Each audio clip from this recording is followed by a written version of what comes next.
নমস্কাৰ। এয়া হৈছে আমি বনাই থকা আছাম টাইপ ঘৰ এটা। আমি এই কামটো কৰি আছোঁ গোলাঘাটৰ দেৰগাঁৱত। এতিয়া আমাৰ ইটা গাঁথনি কামবিলাক প্ৰায়খিনি সম্পূৰ্ণ হৈছে আৰু এয়া ৱালত পানী মাৰি থকা হৈছে। আৰু আপোনালোকক আমাৰ কামটো কিছু অংশ আমি দেখুৱাই দিব খুজিছোঁ। এইপিনে উঠি আহিয়ে প্ৰথমে এখন 7x16 এখন ঢালাই বাৰাণ্ডা হ'ব। এইখিনিতে বাৰাণ্ডাখন হ'ব। এইটো পাৰ্টটো ঢালাই হ'ব আৰু এইপিনে সোমাই এটা ডাইনিং কাম ড্ৰয়িং ৰুম হ'ব।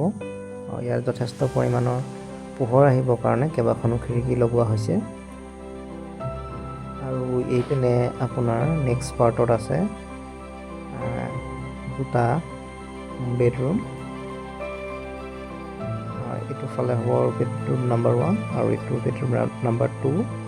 আৰু ইয়াৰ তৃতীয়টো পাৰ্টত আছে কিটচেন আৰু টয়লেট।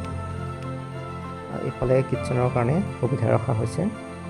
কিটচেনৰ কাৰণে যিহেতু খিৰিকীখন অলপ সৰু দিব লাগে, গতিকে খিৰিকীখন সৰু দিয়া হৈছে ইয়াত। আৰু ইয়াৰ অপজিট ছাইডত আছে এটা বাথৰুম, আৰু যিহেতু এইটো অলপ মডাৰ্ণ ডিজাইনত কৰা হ'ব। আৰু নেক্সট আহি আৰু আপোনাৰ এটা বেডৰুম দিয়া হৈছে ইয়াত। এইটো আহিছে আপোনাৰ 10x16 ফিটৰ, আৰু মাজত এইটো আহিছে 4 ফিট মানৰ কৰিডৰ। আৰু এইটো এটা মাষ্টাৰ বেডৰুম। ইয়াৰ চাইজ হৈছে 16x16 এনেকুৱা চাইজত হৈছে এইটো। প্ৰায়খিনি বিগলৰ কাম সম্পূৰ্ণ হ'ল, গতিকে কামটো এতিয়া এনেধৰণৰ হৈ আছে। বাকীখিনি কামো আগবাঢ়িব।